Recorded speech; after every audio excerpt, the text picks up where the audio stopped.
Bonsoir, c'est Monsieur Imin Hassan, orthophoniste, neuropsychologue Azuflaouen. Aujourd'hui, nous allons présenter un thème qui est nouveau aussi.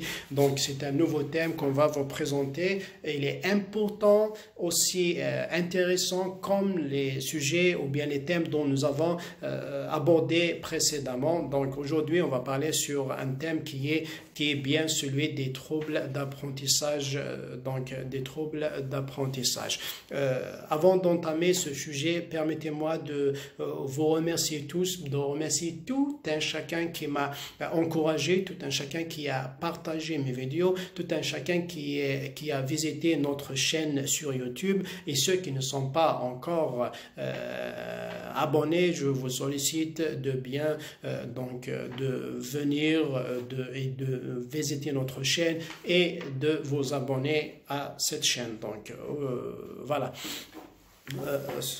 Aujourd'hui, donc, notre thème, nous allons l'aborder par des différents coins, donc par des différents points aussi. Donc, nous allons parler sur les troubles d'apprentissage, donc, nous allons faire une toute petite définition.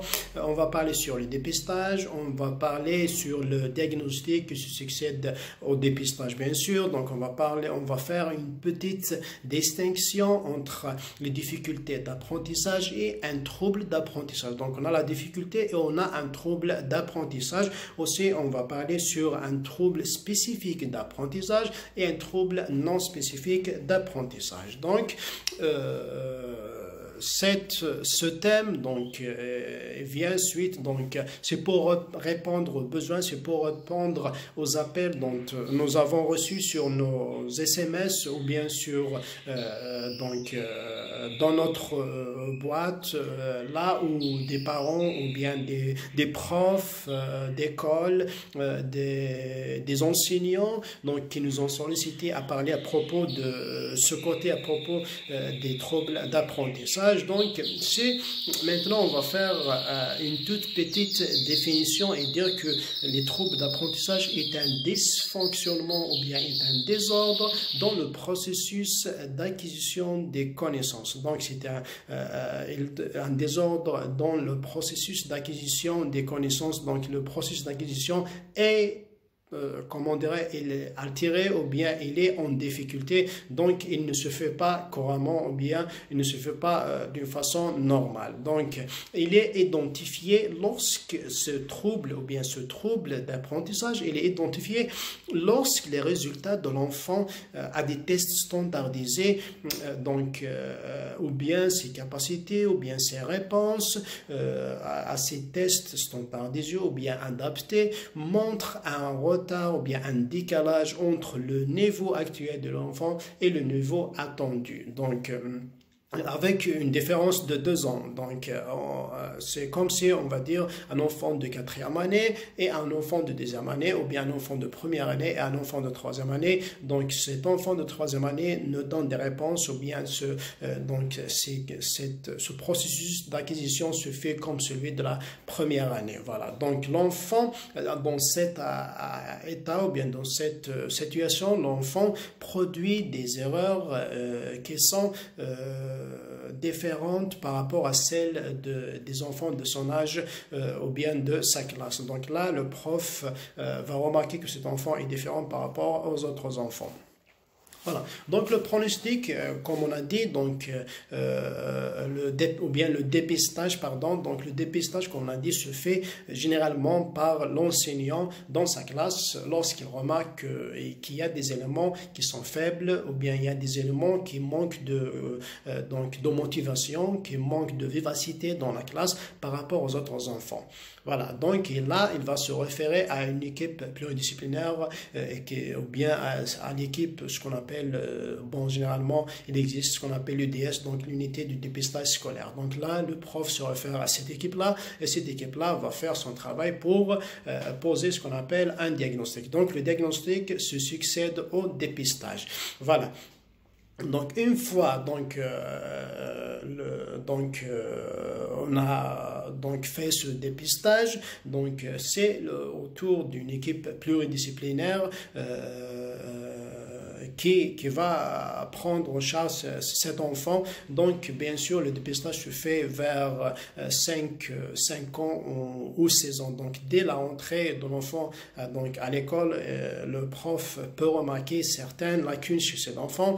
Et puis, donc, cette équipe pluridisciplinaire, bien sûr, comme on a dit, il va faire le diagnostic. Là, c'est pour confirmer ou bien infirmer le diagnostic de cet enfant et pour aussi cerner ou bien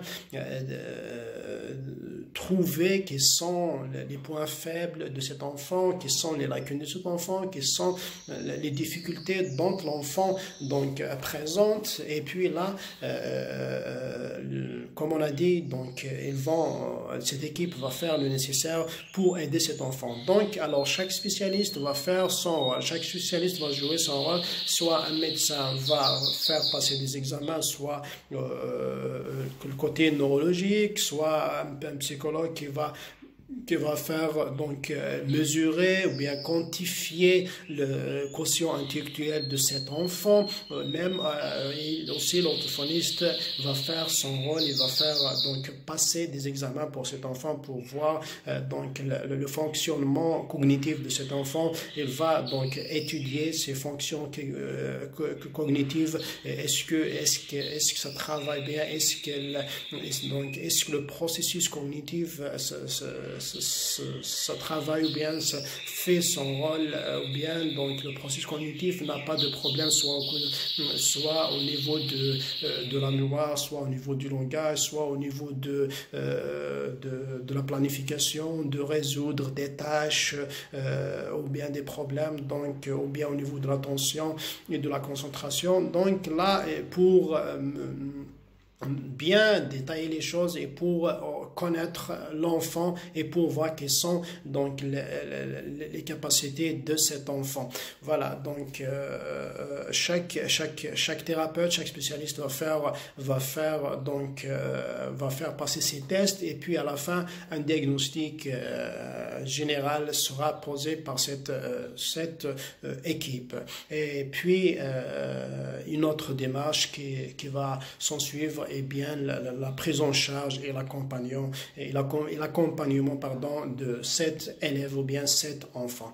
Donc on va parler un petit peu sur ce qu'on appelle, on va faire une distinction entre une difficulté et un trouble. Une difficulté d'apprentissage et un trouble d'apprentissage. Donc, la difficulté d'apprentissage implique un degré moins de gravité par rapport à un trouble du langage qui est plus lourd et plus grave. Donc, au niveau de la gravité et du degré, donc il y a un certain décalage ou bien une certaine différence. Donc, les difficultés sont moins graves que les troubles. Aussi, les difficultés d'apprentissage, elles sont passagères et sont aussi faciles à récupérer, donc ils sont faciles à aborder même pour la prise en charge et l'enfant répond rapidement par rapport aux troubles d'apprentissage donc qui persistent dans le temps, qui persistent et il reste toujours avec cet enfant et persiste vers l'âge adulte ou bien vers donc des années à venir par rapport aux difficultés d'apprentissage qui sont donc faciles à aborder, faciles à travailler, faciles à rééduquer, faciles à prendre en charge et parce que aussi ils sont passagères et sont récupérables aussi. Donc ils sont liés à des difficultés scolaires, des difficultés d'apprentissage, donc ils sont liés à des facteurs différents, donc ils sont leur origine, donc l'origine de la difficulté donc d'apprentissage est reliée à des différents facteurs et ou bien relève à des divers facteurs différents bien sûr, donc sur beaucoup de plans différents. Donc on va parler sur le plan donc affectif, sur le plan pédagogique et sur le plan cognitif. Voilà. Donc, si on va parler sur le plan affectif, l'enfant, comme on a dit, si un enfant est anxieux, Donc, si l'enfant est anxieux, il sera toujours dans la difficulté donc d'apprendre, donc dans la difficulté d'avoir ou bien de faire des acquisitions ou bien d'avoir des informations, donc parce qu'il est anxieux, donc il est tout le temps dans sa coquille ou bien dans son cercle vicieux ou bien dans son monde parce qu'il est anxieux, il n'est pas bien, donc il n'est pas, ça dépend donc l'origine de cette anxiété. Aussi, s'il y a un manque de motivation, un enfant qui manque de motivation, donc il ne va pas chercher, il n'a pas cette motivation ou bien cette vivacité ou bien cette énergie pour chercher, pour y aller chercher, pour ouvrir ses livres, pour ouvrir ses cahiers, pour prendre ses couleurs, ses stylos, pour écrire, pour dessiner. Donc il y a cette manque de motivation qui rend encore ou bien rend l'enfant dans une situation de difficulté d'apprentissage. Aussi, il y a un autre facteur qui est donc, donc un facteur socio-économique de la famille. Donc c'est cette famille, donc elle est diminuée ou bien une famille pauvre. Donc cet enfant qui grandit dans cette famille donc aura donc des difficultés ou bien aura n'aura pas l'accès facile ou bien n'aura pas l'accès rapide à l'information ou bien à l'apprentissage ou bien pour apprendre parce qu'il y a un manque énorme de moyens. Donc cet enfant se retrouve dans la difficulté donc d'apprendre ou bien d'avoir des connaissances, des données et des informations. Donc voilà sur le plan affectif et le plan socio-culturel, socio-économique, pardon. Aussi sur le plan donc un autre plan qui est donc le plan pédagogique. C'est sur le plan pédagogique, ainsi il y a un style d'enseignement qui ne correspond pas au style d'apprentissage de l'enfant, parce que chaque enfant des fois, dès qu'on change une méthode, comment faire apprendre à l'enfant d'écrire ou bien de lire, donc ou bien de mémoriser. Donc dès qu'on change un style ou bien une méthode d'apprentissage, cet enfant va se retrouver mieux et va donc récupérer rapidement et apprendre, et bien il va comprendre mieux que le premier style, donc là où il ne sait pas donc retrouver bien. Alors aussi, si on peut parler donc donc toujours ça reste dans la stratégie d'apprentissage, parce qu'il y a certaines stratégies qui sont efficaces, et il y a d'autres qui ne sont pas efficaces à l'enfant ou bien à l'élève. Il y a des stratégies donc qui aident l'enfant et qui motivent l'enfant aussi, donc s'il n'y a pas d'éléments renforçateurs, donc s'il n'y a pas de renforcement, par exemple pour un enfant lorsqu'il fait donc ses activités, donc lorsqu'on renforce cet enfant, on lui dit bravo, vous êtes un champion, vous êtes comme ça, vous êtes intelligent, et là c'est des termes quand même qui renforcent donc l'enfant, et aussi qui crée toujours cette volonté à l'enfant pour travailler plus, et beaucoup. Donc aussi sur le plan cognitif, c'est un autre facteur. Donc si sur le plan cognitif ça marche pas, si cet enfant a des troubles d'attention, ces troubles-là vont le gêner donc le processus de la mémoire, donc ça va gêner le processus, donc ça va gêner le travail de la mémoire, ça va gêner la mémoire, donc ça va gêner cet enfant à mémoriser.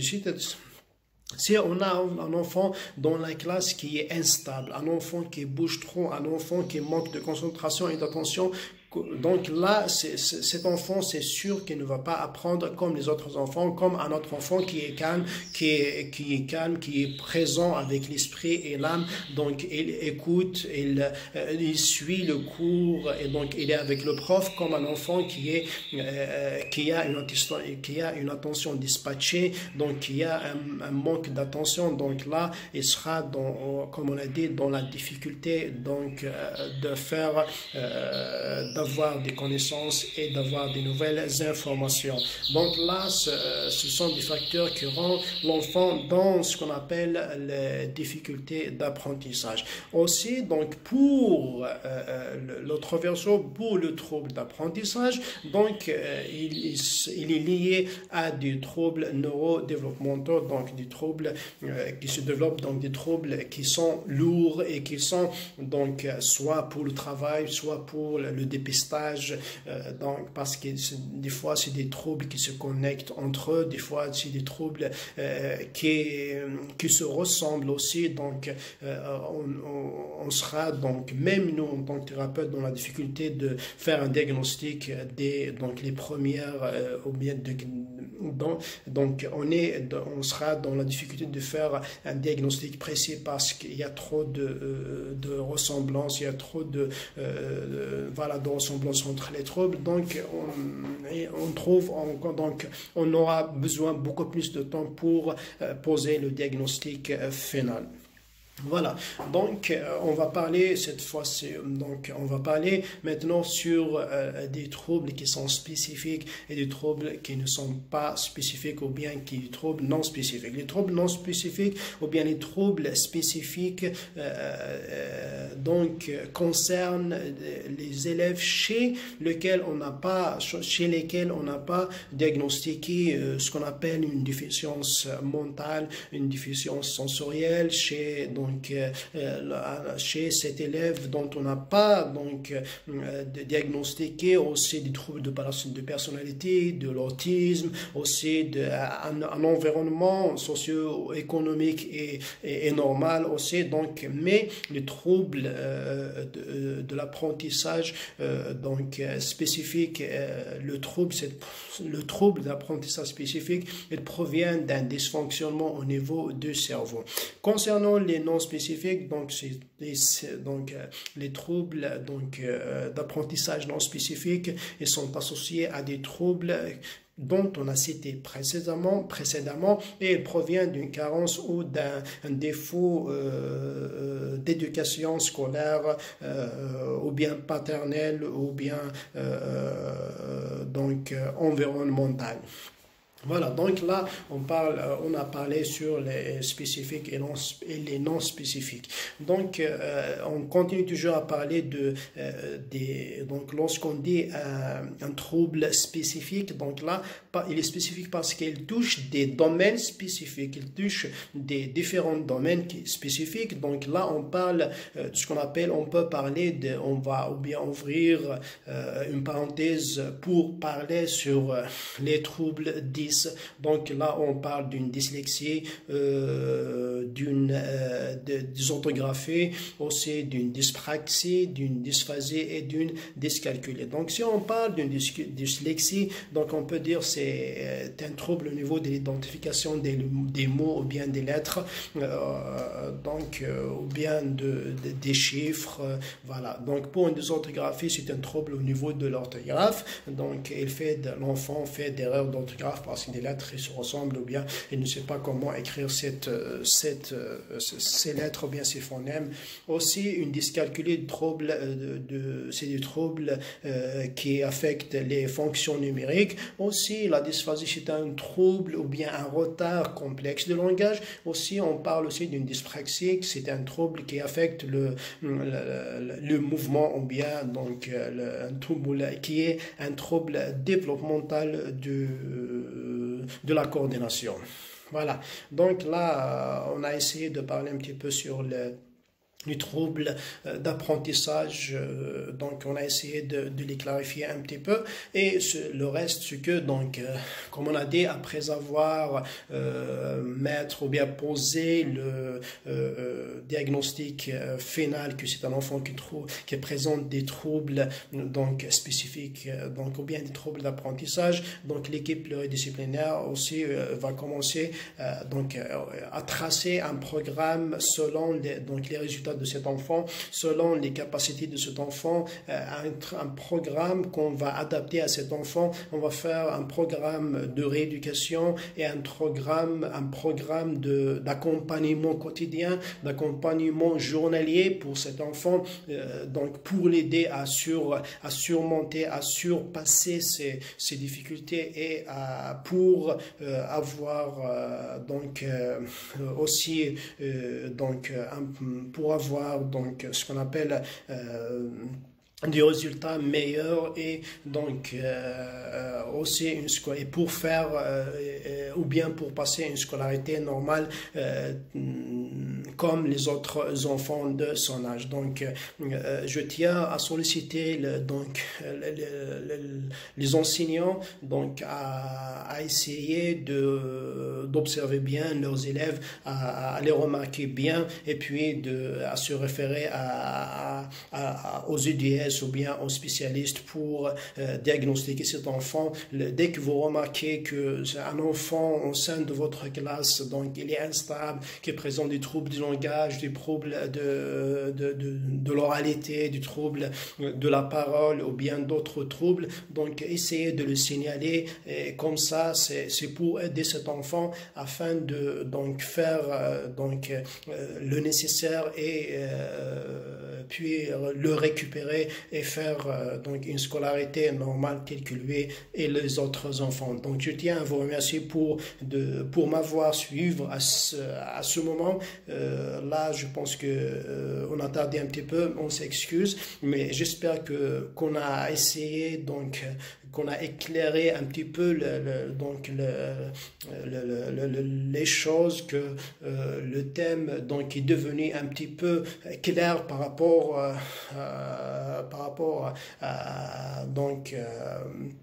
surtout aux profs, par rapport à vos connaissances. J'espère que vous avez quand même pris quelques notes et j'espère qu'on a été même un petit peu à la hauteur de vos attentes. Et là, je vous remercie, je vous donne un rendez-vous dans les prochaines occasions et les prochaines vidéos. Là, on va parler et on va aborder des thèmes différenciés qui concernent les enfants, qui concerne les adolescents et les adultes dans la société. Je vous remercie.